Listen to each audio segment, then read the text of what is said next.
Welcome to Tuesday Cafe. I'm Sean Canan, and we are broadcasting live on April 2nd from the studios of WMNF in Tampa.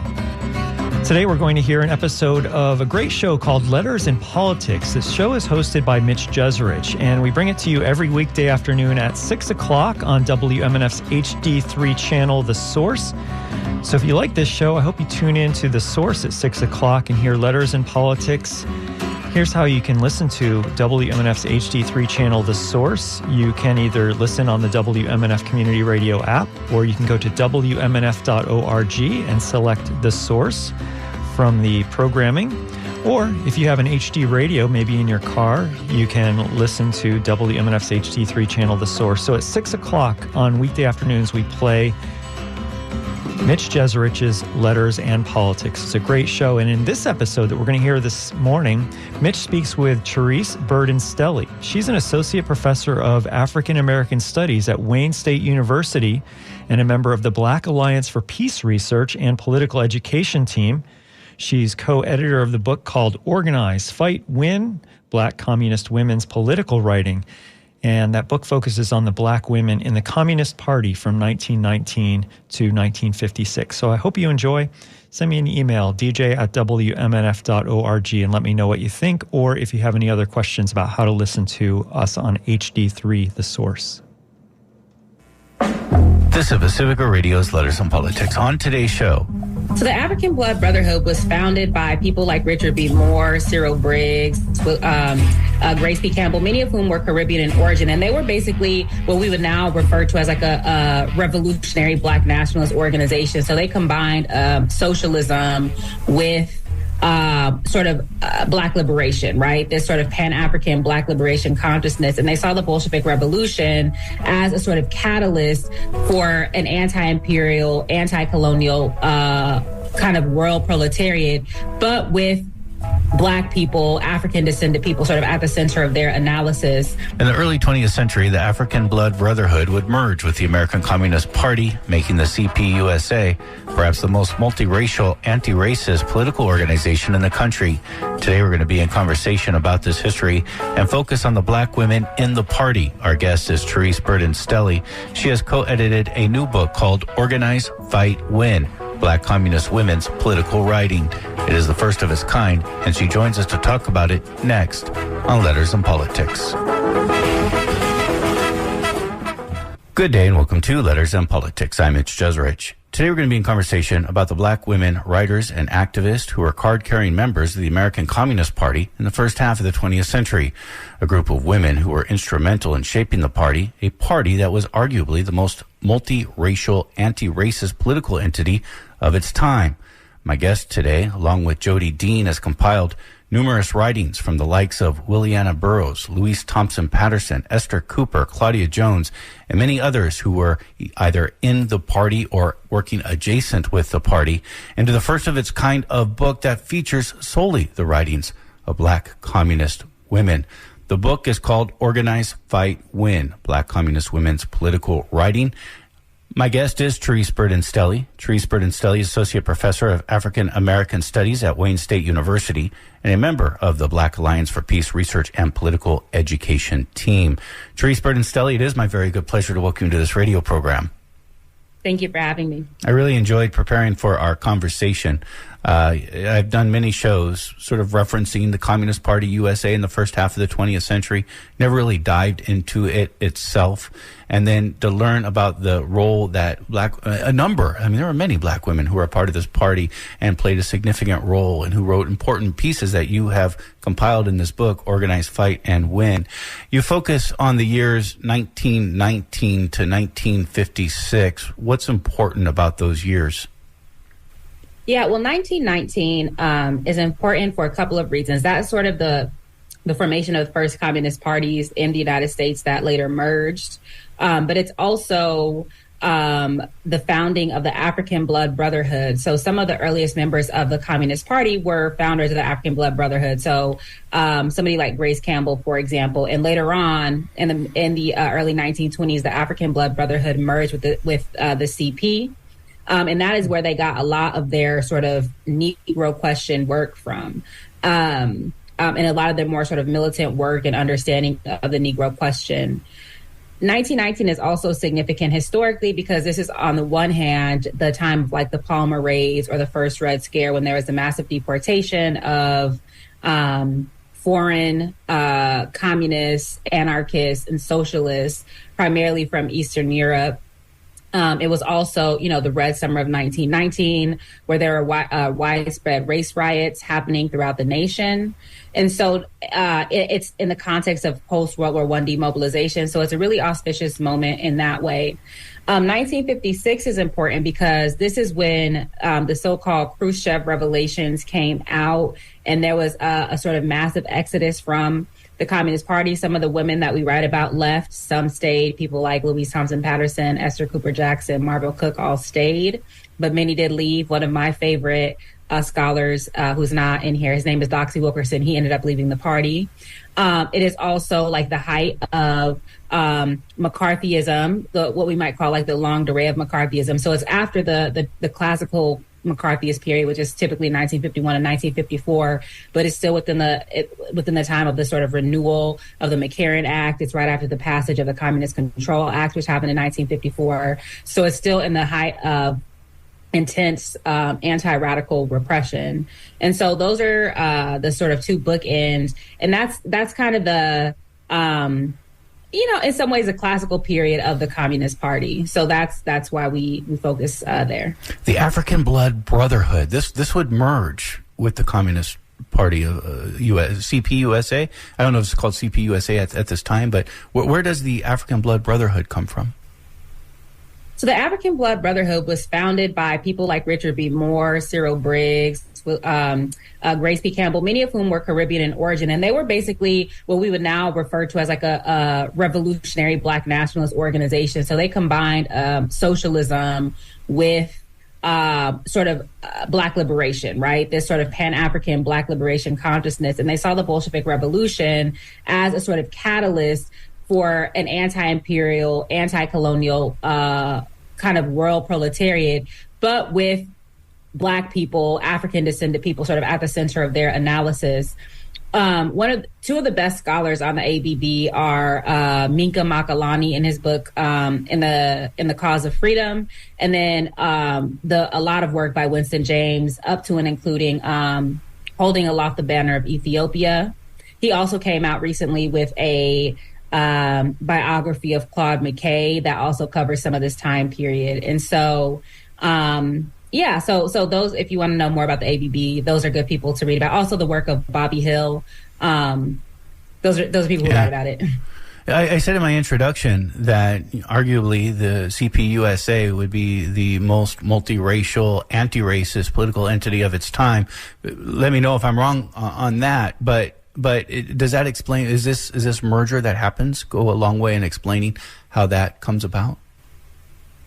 I think so. And I think because being a fundamentally anti-imperialist party, a party that is really dedicated to self-determination, must necessarily be sort of anti-racist, right? And I think this is not to say that there was not a lot of white chauvinism in the party and that was an ongoing critique by Black women and Black men in the party, not only in the United States, but, throughout the sort of the Black world or throughout the world. But I would say that they were they never had integrated shops in their unions. They always put up Black people for vice presidential or presidential candidates, or they often had. So, for example, James Ford, I think, was the first Black person to run for vice president. They always rhetorically conveyed a commitment to both interracial organizing, but also, Black equality. And then their sort of most radical stance, one might argue, on the Negro question is the Black Belt Nation thesis that comes about in 1928. It starts to be developed earlier than that, around 1922 and 1924. By 1928, it's more fully developed. This is something put forth primarily by Harry Haywood. And it goes through some revisions over time. It's moved away from in the 1930s during the reign of Earl Browder. then is brought back when William Z. Foster again becomes the head of the party. And then there's a piece in our work by Claudia Jones called On the Right to Self-Determination for the Negro People in the Black Belt, where she's arguing that when the Communist Party took up the Black Belt, that made them at the very forefront of the struggle for Black liberation, and that put them at the forefront of sort of organizing around the Negro question. And so, that piece is a critique of so-called Browderism and also a defense of Black self-determination. Another important moment, and this is a little bit later after the formation in this merger, but it's in 1931, and it's the Scottsboro Boys case. This is when 9 Black youths were wrongfully convicted of raping 2 white women in Alabama in 1931. Tell me about the Communist Party in this moment. So it's interesting, right? We often mark the beginning of the civil rights movement in probably 1954 with the Montgomery bus boycott, but really we can trace probably the start of a particular type of method and methodology of the civil rights movement to the Scottsboro case, because whereas the NAACP was primarily focused on litigation and winning a courtroom battle, the International Labor Defense, which was a sort of wing, a legal wing of the Communist Party, they were committed to not only winning particular courtroom battles, and it's important to note that there was some very important case law established through the litigation of like the ILD in collaboration with other organizations. So, for example, Powell v. Alabama, which has to do with fair jury selection. But their main contribution was mass organizing and mass protest and internationalizing the struggle and bringing the struggle outside of the courtroom because of the acknowledgement that these are capitalist courtrooms. This is capitalist jurisprudence. And the Scottsboro Boys are working, they're not only Black, they're also workers. And in the South, it's impossible to get a fair trial when you're Black and working class and being subjected to what I believe the ILD and maybe later it was the CRC, the Civil Rights Congress, coined legal lynchings. So and then they also brought this strategy to the Angelo Herndon case in 1932, to the Rosalie Ingram case in 1947, to the Trenton 6, Martinsville 7, Willie McGee, these other important cases where they were organizing outside of the courtroom as well as waging these legal battles in order to raise people's consciousness, to internationalize the struggle, to educate workers on what was happening. And to build up a mass base for the defense of these people. And some of the cases were more successful than others. So all of the Scottsboro Boys, save one, eventually got out of prison. But Willie McGee and others actually did get put to death by the state. Louise Thompson Patterson is one of the writers you feature in this book. She writes about the Scottsboro Boys. You have a chapter of that in your book. Does the Communist Party USA respond to this case because it already has significant Black membership? I mean, I think that they respond because this is sort of right in the takeoff of the Great Depression. So I think they see it as a worker issue. They see it as a Black issue. They see it as later on they link the case to the invasion of Abyssinia in 1935 by Italian fascists, which then was later on linked to the Spanish Civil War. So there's a way that they understand the Scottsboro case as a enunciation of a U.S. brand of fascism that then gets linked to these other forms of fascisms that are playing out in Europe. And so I think that it's a combination of having Black members, but also understanding the significance of this case to working people, to working Black people, and to just people generally suffering under the Great Depression, that if this type of injustice can happen to 9 boys who are on the train in the first place because they're looking for work, then it's not a far step to think that it can happen to anybody. And is it the attention that's brought to this case that then does this help grow membership for CPUSA, especially within the Black community?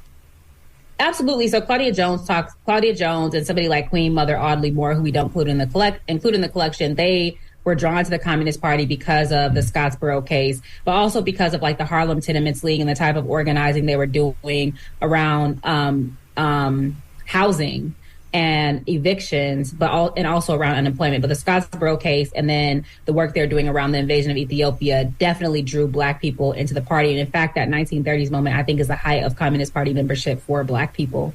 That's interesting. Claudia Jones is somebody you find a lot in this book, and maybe is one of the more recognizable names. Tell me about Claudia Jones.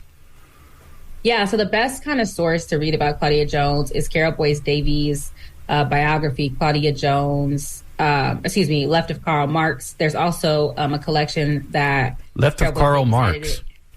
Yeah, left, because Claudia Jones is literally buried to the left of Karl Marx in Highlands Cemetery in London. So it's metaphorical, but it's also like a literal location, which is something that Carol Boyce Davies actually introduced into like the political imaginary that was the reality. Boyce Davies also edited Claudia Jones Beyond Containment, which is a collection of Claudia Jones's writings. And then there's a book by Marika Sherwood, Claudia Jones, A Life in Exile. That's more about Claudia Jones after she was deported in 1955 and her life in Britain. There's a book by Buzz Johnson called I Think of My Mother, which was actually the first kind of any type of engagement with Claudia Jones that was published, I think, in 1987. So anyway, Claudia Jones, she migrated to the United States, and I want to say, she was born in Trinidad, came to the United States, and was a factory worker. And in fact, the work that she was doing in factories made her develop like a heart condition that she had her whole life, a condition that led to her premature death, I want to say in 1964. She was a member of the Young Communist League first, then moved on to become a member of the Communist Party, and then ultimately part of the leadership. She was one of the people who was indicted in a Smith Act trial. And I want to say it was the second round of indictments of the Communist Party leadership. Ultimately, she was convicted of attempting to overthrow the government by force or violence based on just writings by Karl Marx and writings on Lenin. They actually were not convicted of any overt action. It was all ideas. And she was ultimately deported in 1955. But she was a theoretician, an organizer, a leader in the party, and just somebody that I think really embodies the contributions that Black women made to the CP. She also was a theorist of triple oppression. She wasn't the first, and she wasn't the only one, but her piece called An End to the Neglect of the Problems of the Negro Woman, which we don't have in this collection because it's widely available, is probably the most well-known theorizing of like triple oppression of Black women, which is the idea that Black women are oppressed as workers, as women, and as Black people. So it's a way of analyzing the relationship of Black women to the capitalist mode of production, and also the social relations that emanate from that. So yeah, she's a great person to learn about. There's a lot of writing. There's a lot more writing about her now in the past sort of 5 to 10 years, which I think is a good thing. Yeah. Left of Karl Marx. You don't hear that very often. Right. Was she close to Paul Robeson? They did have a good relationship. They both were sort of ground at the grist mill of anti-communism, if you will. And so they did have a good relationship. Paul Robeson. So there's some, it's not historically clear if he was a member of the Communist Party. Most people would say yes, but that it was his membership in the party was intentionally kept a secret. But he was certainly a friend of the Communist Party, certainly a friend of the Soviet Union, was in organizations that, in supportive of organizations like the Sojourners for Truth and Justice that Claudia Jones belonged to. He is amazing in his own right, but they certainly had a great, strong relationship. And he, in the book, the collection Paul Robeson Speaks, he has some writings about, defending her, and trying to organize people against her deportation and against the Smith Act trials in general. So, yeah. I had previewed that we'd be talking a little bit about Claudia Jones, and I had a listener write to me, ask if there was also a fallout between the two. I said I would ask that question. I'm not familiar with that history. It's possible. Yeah. But everything that I've read, they've written fondly about each other. There could have been a fallout maybe around the China question. I'm not certain, because there is a way that Claudia Jones later in life moved to like a strong support of China. And in the context of the Sino-Soviet split, I don't know how, Paul Robeson was a staunch supporter of the Soviet Union. So it could have been over that, but that's speculation. Yeah, no, that's fair. That's fair. Yeah. A term you have brought up a couple of times I wanted to ask you about: triple oppression. This is formulated through these writings within the Communist Party by black women in the first half of the 20th century. Tell me about this term, triple oppression. Yeah, so there's this piece that a lesser known piece, well, there's many, but one of the earliest theorizations of triple oppression is 1936, Louise Thompson Patterson's she's Louise Thompson at that time, but Toward a Brighter Dawn. And then it doesn't use the term directly, but a kind of case study in that is the 1935 piece, The Bronx Slave Market by Marvell Cook and Ella Baker. But there's a piece in 1950 that Vicki Garvin wrote called Union Leader Challenges Progressive America. And it's in Freedom Magazine, which is Paul Robeson's magazine. And she basically is talking about the conditions of black women. And so she writes, for example, if it is true, as has often been stated, that a people can rise no higher than its women, the Negro people have a long way to go before reaching the ultimate goal of complete freedom and equality in the United States.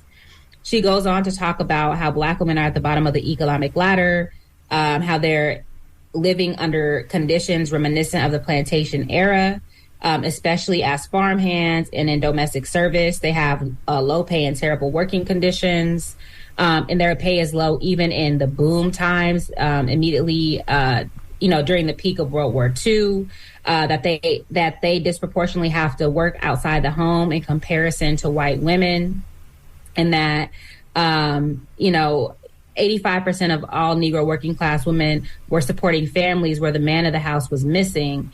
So basically, they have more sort of, so she writes broken homes, but, more sort of female-headed households. And a lot of this has to do with the concentration of black women in the labor market because of the way that they're not represented in labor unions, because of the type of work to which they're reduced, because they're seen as like the mule of the world, as Zora Neale Hurston put it. And so, but then she also talks about how Negro women have participated in militant struggles to win contracts and better working conditions, and that they, even if they are, have been historically overlooked when it comes to union organizing, they're making some of the most viable contributions. And, they're some of the best and most skilled organizers, not least because of their triple oppression. They have no other choice but to fight and to organize for better conditions and better pay. This is Letters in Politics. Oh, no, please. Oh, yeah. And so I just liked this line. She said, historically, it is the burning desire of every Negro woman to be free, to live and work in dignity on equal terms with all other workers. Negro women are eager to undertake a greater role to give substance to freedom and democracy, to help build an America of peace and abundance. So that just shows their commitment to organizing against their own oppression is also a broader commitment to, worker struggle, proletarian struggle, and the struggle for political and economic democracy. We're listening to an episode of Letters and Politics. It's hosted by Mitch Jeserich, and we bring it to you every weekday afternoon at 6 on WMNF's HD3 channel, The Source. This is Tuesday Cafe, coming to you from WMNF Tampa. This is Letters and Politics, and we are in conversation with Therese Burden Stelly, Associate Professor of African American Studies at Wayne State University, and is also a member of the Black Alliance for Peace Research and Political Education team.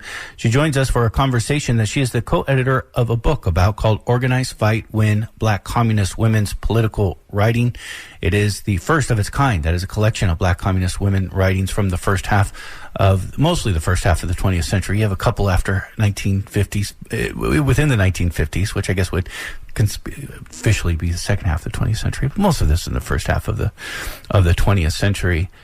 I was really fascinated by the attention that these women, Esther Cooper would be an example of this, that put on domestic workers. She has a chapter in here called The Negro Woman Domestic Worker in Relation to Trade Unionism. In the last, couple decades, we've had a very vibrant movement of domestic workers. I think of Domestic Workers United, which I think was its former name, that came out of New York City. And this idea that, from the 1930s and the New Deal, that farm workers and domestic workers, who were mostly African-American workers at the time, were left out of the labor protections created in the New Deal. And I always felt like this was a movement that, sort of has been around for the last 20 years. But from your book, I have learned that this was a big issue even in its time when this first started happening. Yeah, so as early as 1930, Williana Burroughs is talking about domestic workers, and even before that, but 1930. So that's, a full sort of 10 years before Esther Cooper Jackson's. So that what we provide in there is an excerpt from her master's thesis that she did at Fisk University. And her whole master's thesis was about organizing domestic workers. And so part of what Williana Burroughs is arguing, and there's 3 reports on Negro women, she's talking about how the party has not done a great job of winning domestic workers into the party. And that's unfortunate because the bulk of Negro women, she writes, are still in the South, where a large number work on the land or work in domestic service. They're some of the most exploited workers. They have the worst working conditions. They're the most exploited. They're not covered by any labor protection. And then she goes on to connect this to domestic workers around the world, right? So she talks, for example, about, she says domestic workers are the next largest category among colored women. As general house workers, they slave 14 to 16 hours a day for $10 to $12 a week in America, for 3 to 8 months in the southern states and the West Indies, and for less than 25 cents a day in all parts of Africa.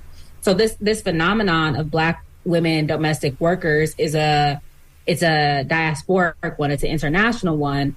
And so part of what she's arguing ultimately, first of all, she offers an analysis of their conditions, the social relations to which they're subjected because of their sort of economic position. And then she offers up, she talks about how the party has a historical task or responsibility to draw more of these women to the party, to organize these women, and to center their struggle because of, if you only look at, for example, like the white male industrial worker, there's a whole swath of laborers who are being left out of that organizing and analysis. And the poor wages of these particular super exploited workers drive the wages of everybody down. And so, she's putting this analysis in relationship to the sort of forced labor, expropriation of land, death rates, and child labor in the African colonies. And so it's a broad-based analysis of imperialism and of the way that Black women in particular suffer under imperialism, one manifestation of which is their relegation to this very exploitative domestic service. So there's a very strong international aspect to these writings, and again aimed at imperialism. Tell me more about the approach towards imperialism.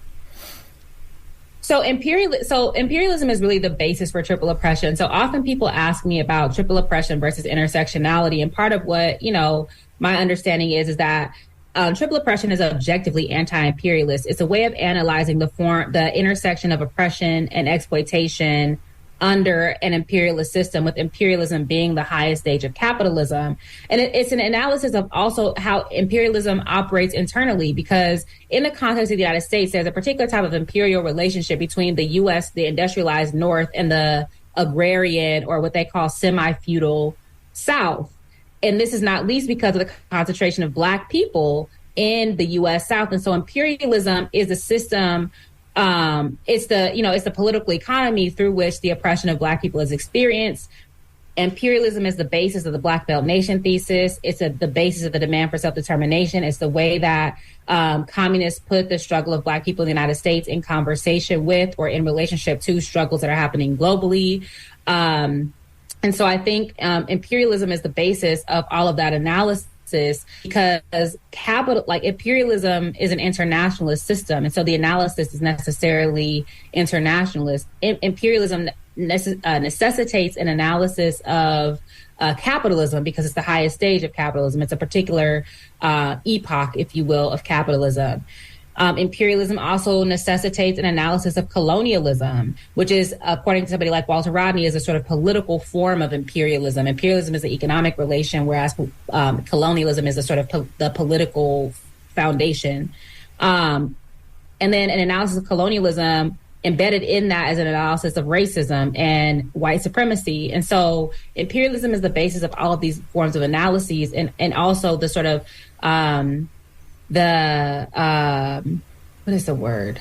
The fulcrum around which all of these different systems come together. And triple oppression is not intersectionality. No. So intersectionality is sort of, I guess, maybe a framework for understanding identity. Triple oppression, which is also sometimes referred to as triple exploitation, is a way of understanding like the sort of imperialist foundations of Black women's economic and political position. One of the major differences that, I talk about is that with intersectionality, it started out in terms of its coining by Kimberly Crenshaw as a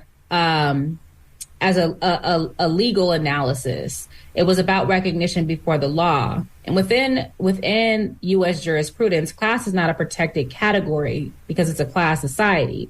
And so even in the race, class, gender nexus that is often put forth as intersectionality, class is generally underdeveloped because it's not part of the original theorizing. The original theorizing has to do with race, the way that race and gender, somebody at the intersection of race and gender can't be recognized before the law when it comes to discrimination. And that's the other thing. Intersectionality is really about kind of discrimination so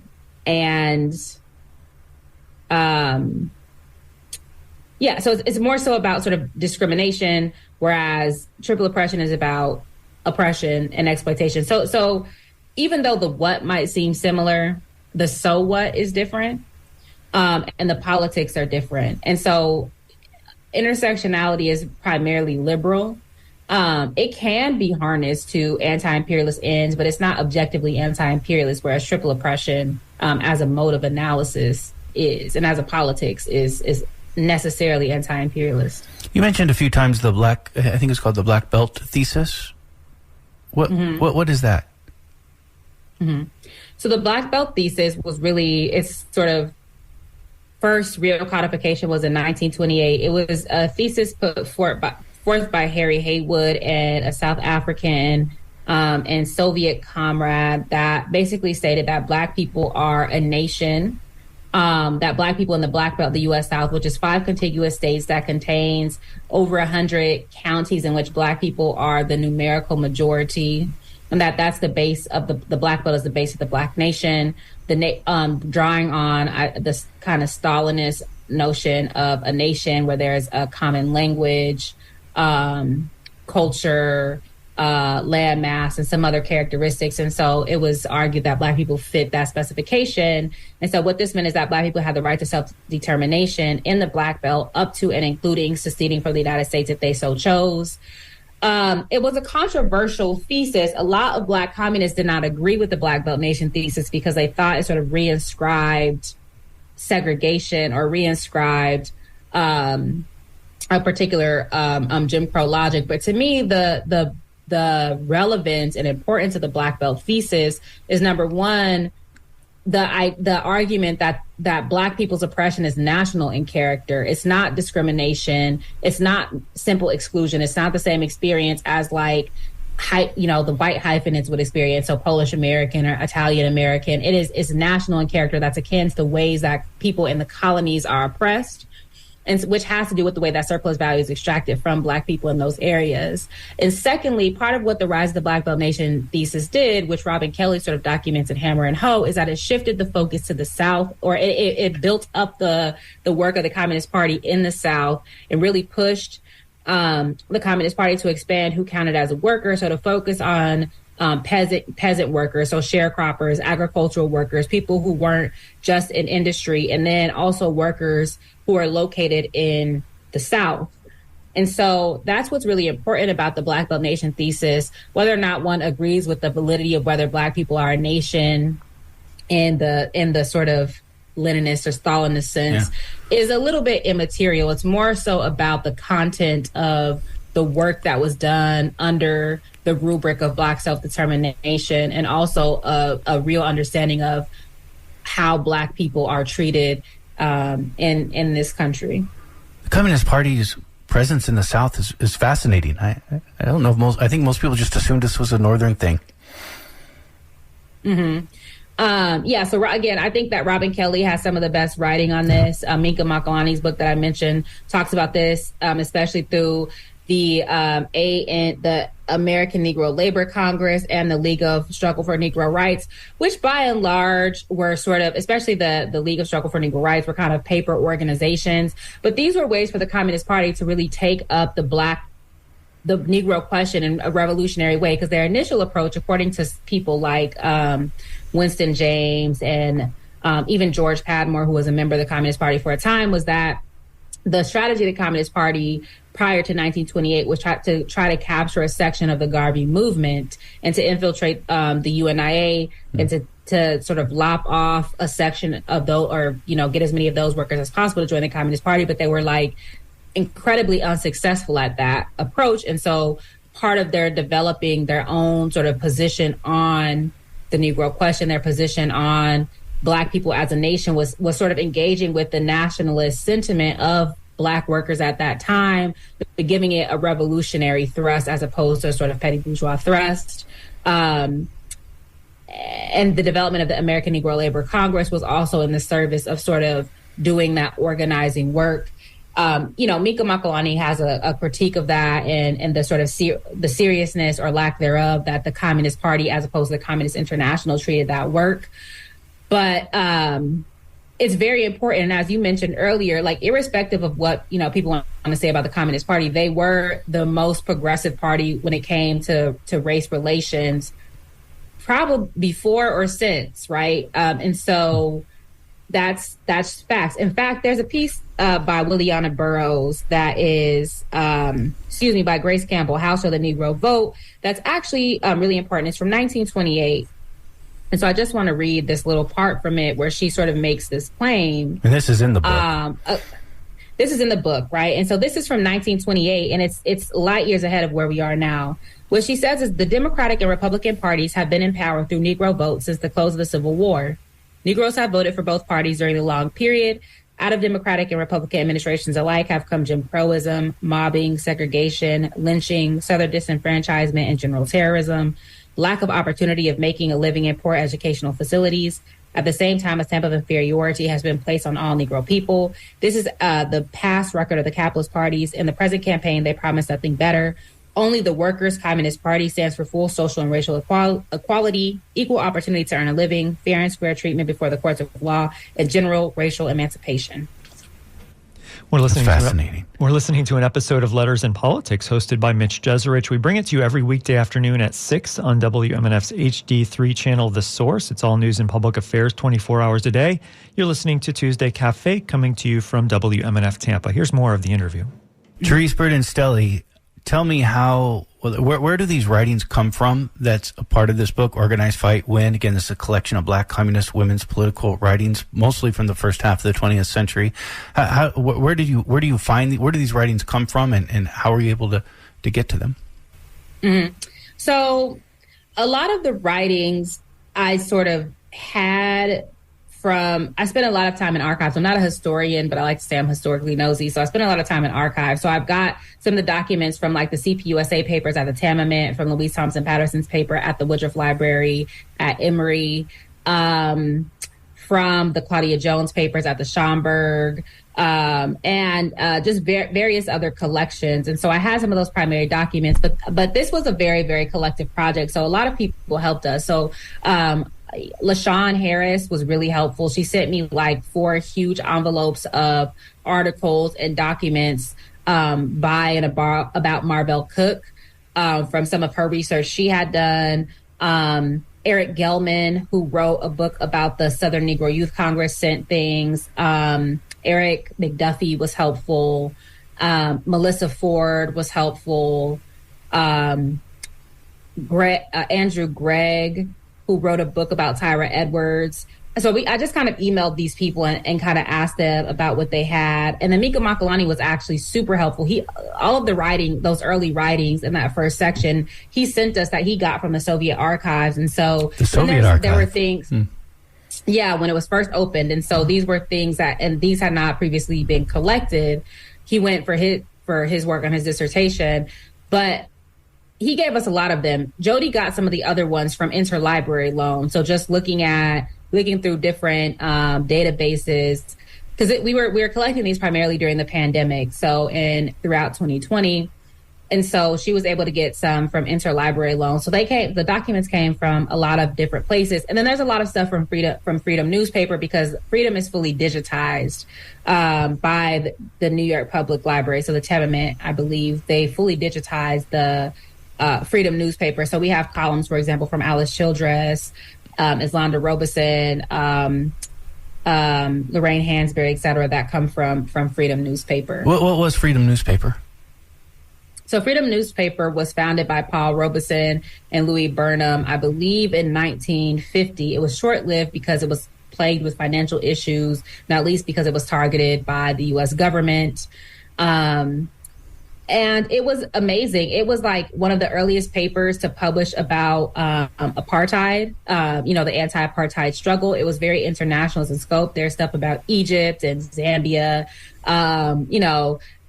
They published about the Sojourners for Truth and Justice when they were formed in 1951, which we have some writings from that organization in our collection. It was an all Black women's organization, multi-tendency, but with a lot of Communist Party members. They had this fiction column about a domestic worker named Mildred by Alice Childress. We have a couple of those pieces, and that's really interesting, right? Because it challenges us to stretch our idea of where theory and knowledge production come from, right? By including things like this fictionalized column. Freedom was just really important. It was a place where a lot of early culture workers like Lorraine Hansberry, Alice Childress, and Bay Richards kind of cut their teeth at short stories and poetry and plays and we're able to infuse their culture work with politics. So and Freedom came out of just this sort of cadre of Black leftists who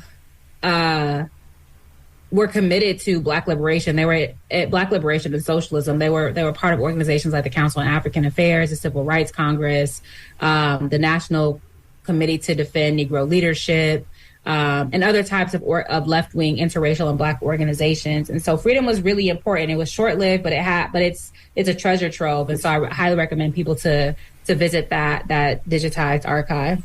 I want to ask you one of the later pieces of writings that you have in this book, and it's actually a speech, and it's called The Acceptance Speech of Mrs. Bass. This is Charlotta Bass, who in 1952 her acceptance speech went for the nomination of vice president with the Progressive Party. Tell me about Charlotta Bass. Yeah, Charlotta Bass is awesome. She was a newspaper editor of the California Eagle, which was a progressive party. She wasn't a member of the Communist Party. And then some people who are doing work on her also say she has some sort of anti-communist tendencies. I didn't identify that in my research because she worked a lot with the Communist Party. She was treated as a communist, as most progressives were, right? Because anybody who was willing to work with the Communist Party was called before the House Committee on Un-American Activities, were red-baited, were hounded by the government, et cetera. But, the California Eagle was a very progressive paper. It was, anti-lynching, a very good critique of the Korean War, for example. And her and her husband were the founders of that newspaper, and she was an editor for a long time. She also was the first woman to run for vice president, and that was for the Progressive Party. In, I want to say 1952. That's when the speech is, yeah. Yeah, and so she's a really important figure as a journalist, and the role of journalism in political education and in consciousness raising. And then she just was a part of everything. She was a signatory of We Charge Genocide. She had a good relationship with Paul Robeson and W.B. Du Bois and William Patterson and those types. And so she's a really important historical figure. There's actually a really good oral history of her. I believe that was done through Smith College. They did a lot of these oral histories with people like Barbara Smith, and I believe Charlotta Bass is one of them. So again, if you want to know more information, she also has a memoir called 40 years as editor of the California Eagle or something. But if you just Google Charlotta Bass memoir, it's a sort of memoir through articles that were published in the California Eagle. So that's a really good resource as well. And an important person. You said first woman to run for vice president. Absolutely. And I learned of her name from your book. I had never heard it, and I like to pride myself on knowing a little bit of history. I'm not a historian either, but yeah, I didn't. In fact, I didn't hear. I haven't heard many of these names before I got to your book, including Louise Thompson Patterson, Grace Campbell, Williana Burroughs. Heard a little bit about Claudia Jones, but I did not know a lot about her. I mean, you're sort of bringing to light with this book a lot of names that were not known, including by I suspect by a lot of leftists. Mm-hmm. In fact, something that I forgot to do that me and Jody like to do when we start interviews is just read the names of all the people who are collected here. So we have Ella Baker, who a lot of people probably know, who was not in the Communist Party, but she wrote the piece with Marvell Cook and was sort of around progressive circles. We had Charlotta Bass, Dorothy Burnham, who is still alive, by the way. Really? Williana Burroughs. Yep. Grace P. Campbell, Alice Childress, Marvell Cook, Esther Cooper Jackson, who just died in August 2022 at the age of 105. Thelma Dale Perkins, Tyra Edwards, Vicki Garvin, Yvonne Gregory, Lorraine Hansberry, Dorothy Hunton, Claudia Jones, Maud White Katz, Louise Thompson Patterson, and Islanda Good Robeson. So the other interesting thing, too, is not just presenting people that no one has heard of, but also revealing the radical politics of other folks. So, for example, the other night I did a panel at the Young Communist League, and one of the attendees is like a kind of an actress and a playwright, and she had known of Alice Childress because I guess she had the first play on Broadway or something. She was the first Black woman to have a play on Broadway. She didn't know, Alice Childress was super radical, right? And that a lot of, her culture work was honed and developed through, the pages of Freedom newspaper. Somebody like Lorraine Hansberry, all people really know about her is, Raising in the Sun and perhaps to be young, gifted, and Black. But she was also extremely radical. Paul Robeson was a close mentor of hers. She was very integral to Freedom newspaper. And so it's also interesting to sort of recuperate those narratives from intellectual McCarthyism, which either erases people altogether or sanitizes them like they do with MLK, for example, sanitizes them to the point where you think that they're just liberals. So tell me a little more about the intellectual McCarthyism and just what happens in the 1950s and what happens to the CP USA, the Communist Party USA, and sort of where in sort of the splitting up of the party, where do the Black women who are part of the party at this time go? Mm-hmm. Yeah, so intellectual McCarthyism is just kind of a term that I made up, I guess. It's a broader phenomenon that talks about the ways that sort of people, radicals generally, but Black radicals particularly, are either erased, they're marginalized in histories, or they're sanitized. So, for example, if you take somebody like W.B. Du Bois, we know about, Souls of Black Folk, but we know nothing. We don't know that he joined the Communist Party in 1961 before he left the United States and moved increasingly to the left. He himself said it's as if I died in 1903. He lived for 60 years after that and moved sort of progressively to the right, went to the Soviet Union many times, to China, et cetera. And so intellectual McCarthyism is sort of that attempt to make it seem as if all the radicals are white and all the Blacks are liberals, but more than that, to just sort of decimate or illegitimate any type of history, any type of radical history. So it seems that only voting for the Democrats, only representation and recognition, those are the only paths that we have of struggle. And so people will know, for example, about the NAACP and Thurgood Marshall, but they'll know nothing about William Patterson, who was extraordinarily important to civil rights, or the Civil Rights Congress. The Civil Rights Congress coined the term civil rights. And so, and also the way that these radicals were organizing for human rights right? They understood civil rights as a function of human rights. And then that gets disciplined out to just talk about sort of inclusion in American society through the law.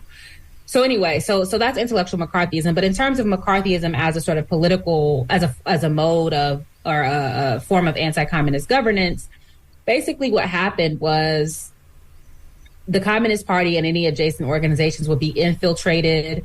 There would be paid informants by the FBI. They'll be called, members will be called before the House Committee on Un-American Activities, the Subversive Activities Control Board, the Senate Internal Security Subcommittee. They will be decimated financially. People will be sent to prison, like Alpheus Hunton, for example, got sent to prison for contempt because he wouldn't turn over the list of donors. And so there was really no Fifth Amendment protection against self-incrimination, because if you invoke the Fifth Amendment, you were assumed to be guilty popularly, right? And you could be fired from your job. You were blacklisted from getting jobs.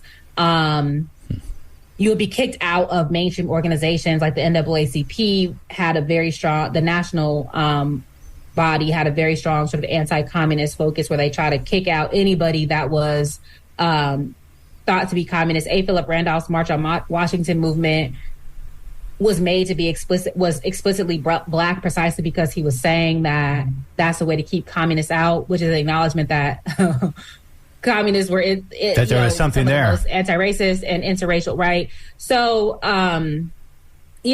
so it's not just it's a top down, that McCarthyism, right, or this anti-communism is a top down and a bottom up phenomenon.